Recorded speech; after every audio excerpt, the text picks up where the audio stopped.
अध्यात्म ज्योतिष के तमाम दर्शकों का आज के कार्यक्रम में बहुत बहुत स्वागत, अभिनंदन आप सबको। हर हर महादेव। हम लोग लगातार चर्चा कर रहे हैं और आज की इस सीरीज में एक विशेष उपायों की जहां श्रृंखला में हम लोग चर्चा कर रहे हैं।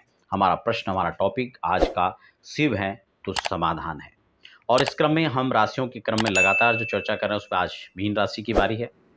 कैसे अपने जीवन काल में कैसे महादेव के इस विशेष उपाय से कैसे अपने जीवन को बदल सकते हैं, कैसे उनके जीवन में आई हुई समस्याओं को वो तत्काल प्रभाव से खत्म कर सकते हैं। ये विशेष पावन पर्व श्रावण का महीना चल रहा है और ये उपाय मैं केवल श्रावण के परिप्रेक्ष्य में बता रहा हूँ, ऐसा नहीं है। आप इसको वर्ष पर्यंत कभी भी करें। आप कहीं भी रहते हैं, किसी भी स्थिति में रहें तो इस पूजन को करें, इस उपाय को करें और इससे दीर्घकालिक लंबे लाभ को आप ले सकते हैं। अभी श्रावण का महीना है, कांवड़ का विशेष मेला हरिद्वार के अंदर चल रहा है। पूरे हरियाणा को देखें, यूपी का पश्चिमी यूपी आप देखें, हर हर महादेव। पूरे भारतवर्ष के हर शिवालय के अंदर, देश विदेश के अंदर एक अलग ही अलग जगह भी है, एक अलग ही ऊर्जा का एक संचार इस समय हो रहा है। यूं तो जीवन में अनेक पग पर, अनेक समय में अनेक परिस्थितियां इस प्रकार की जीवन में आती हैं जब व्यक्ति हताशा और निराशा के मोड़ में खड़ा होता है। लेकिन आज जो मैं धनु और मीन राशि की जो बात करने जा रहा हूं, आपको जो उपाय, महा उपाय की मैं बात करने जा रहा हूं, उस उपाय को आप कैसे करें, किस रूप में आप करें, किस परिप्रेक्ष्य में आप उसको करें कि जीवन में आने वाली हर समस्याओं का एक समाधान हो सकता है।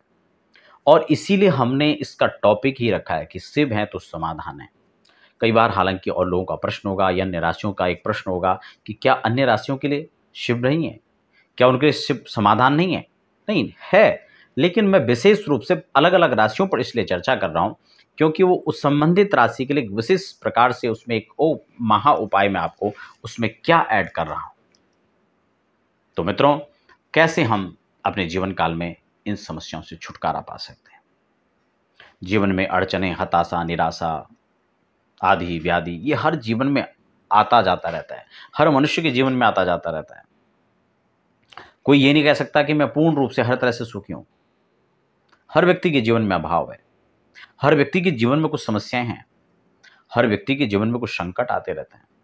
लेकिन इनसे मुक्ति कैसे पाएं, इनसे हम फाइट कैसे कर सकें, बड़ी सहजता से हम उन परिस्थितियों से, विकट परिस्थितियों से बाहर कैसे आ सकें, उसके लिए हमें एक आत्मबल की आवश्यकता पड़ती है, उसके लिए हमें विशेष बल की आवश्यकता पड़ती है, उसके लिए हमें एक विशेष सामग्रियों की जरूरत पड़ती है, उसके लिए हमें एक विशेष एक अवस्था ऐसी होती है जब हम बहुत कुछ प्रतिकूल होते हुए हम अपने आप को संभाल लेते हैं।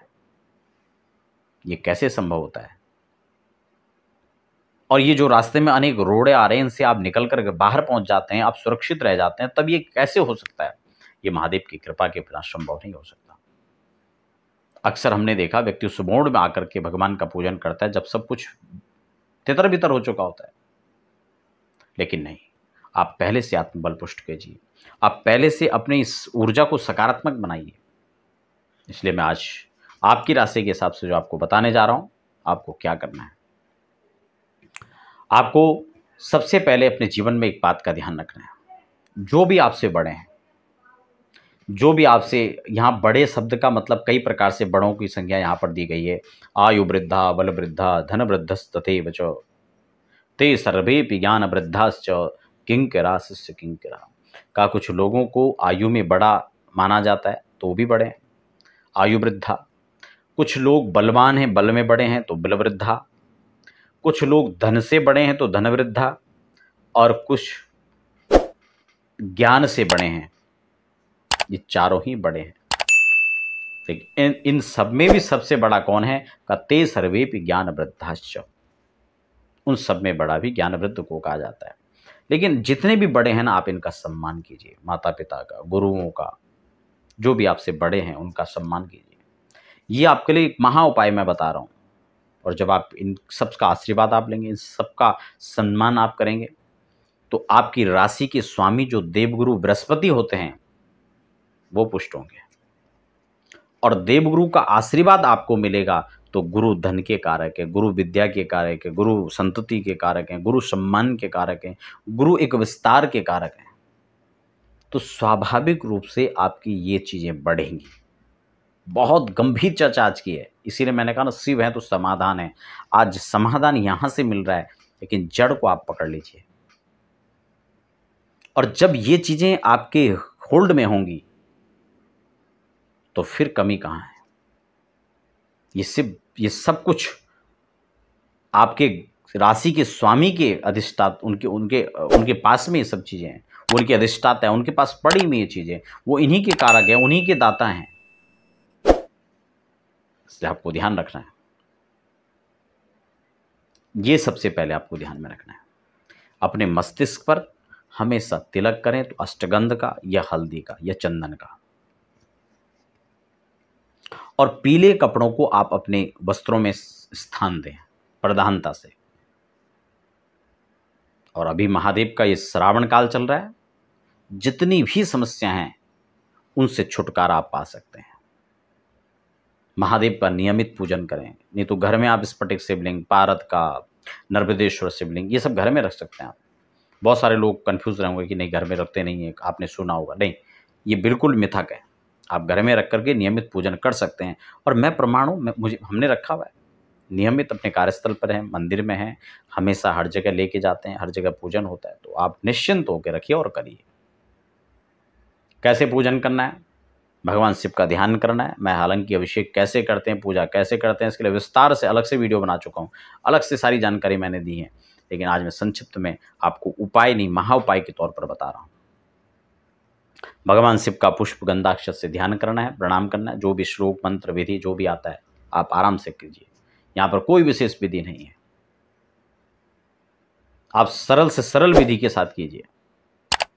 पाद अर्घ्य आचमन के द्वारा उनको चार बार जल छोड़े। पंचामृत अलग अलग पदार्थों से स्नान कराएं, नहीं तो पंचामृत बना करके स्नान करा सकते हैं। दूध, दही, घी, शहद, शक्कर सब मिला लीजिए, उससे स्नान कराइए। जैसे हम लोग अपने दैनिक में साबुन शैम्पू का हम लोग स्नान में प्रयोग करते हैं, ऐसे देवताओं को पंचामृत का स्नान होता है। 5 अमृत अलग अलग भी और मिला के भी शुद्ध जल से स्नान कराएं। अभिषेक करें। अभिषेक कैसे करें? नहीं है तो मूल मंत्र से आप जल चढ़ाते रहो, ओम नमः शिवाय, ओम नमः शिवाय, ओम नमः शिवाय, ऐसे 108 बार, 21 बार, 1008 बार, जितना समय शुद्ध जल से स्नान करा ले। फिर चंदन लगाएं, अक्षत लगाएं, पुष्प चढ़ाएं, माला चढ़ाएं, दूर्वा चढ़ाएं, भांग, धतूरा, बेलपत्र, जो भी आप सामग्री एकत्र किए भगवान को चढ़ाएं, अर्पण करें। फल चढ़ाएं, उसके बाद नैवेद्य भोग लगाएं भगवान को, तांबूल पत्र चढ़ाएं। इस प्रकार से भगवान का अर्चन आप करें, और अंतिम में आरती करके भगवान की फिर पुष्पांजलि करें। भगवते सांब सदा शिवाय नमः, दिव्य मंत्र पुष्पांजलि समर्पयामि। प्रदक्षिणा करें, आधी प्रदक्षिणा, जहाँ से जल गिरता है जलेरी से उसको लांघना नहीं है, वहाँ से वापस आपको हो जाना है। और इस प्रकार से प्रदक्षिणा प्रणाम करके हाथ में जल लेकर के कि मेरे द्वारा यह किया गया पूजन, इसका मैं भगवान महादेव के चरणों में अर्पण करता हूँ। मुझे इससे संपूर्ण मुझे इसका लाभ मिले, मेरे जीवन में आयु आरोग्य बना रहे, धन का प्रभाव बना रहे, धन आता जाता रहे, मैं सेवा सबकी करता रहूं। ऐसे स्वच्छ भाव से भगवान महादेव को स्मरण करना है, प्रार्थना प्रणाम करना है। और फिर आप देखें जीवन के अनेक समस्याएं, अनेक व्यवधान कैसे तत्काल तत्क्षण दूर हो जाते हैं, और हमेशा हमेशा के लिए दूर हो जाते हैं। और अगर वर्ष के हर दिन आपने यह कर लिया तो इससे अच्छा उपाय कुछ नहीं है। चाहे ग्रह बाधा हो या कुछ किसी ने कर धर दिया हो, किसी प्रकार की नेगेटिव एनर्जी हो, सब खत्म हो जाएगा। और नहीं तो वर्ष भर में आप इस उपाय को करें, नहीं है तो कुछ वैदिक ब्राह्मणों को आश्रय लेकर उनके सानिध्य में आप इस अनुष्ठान पूजा पाठ को करें, महामृत्युंजय का जप करें। फिर देखिए आप कैसे जीवन में उत्तरोत्तर उन्नति को पाते हैं।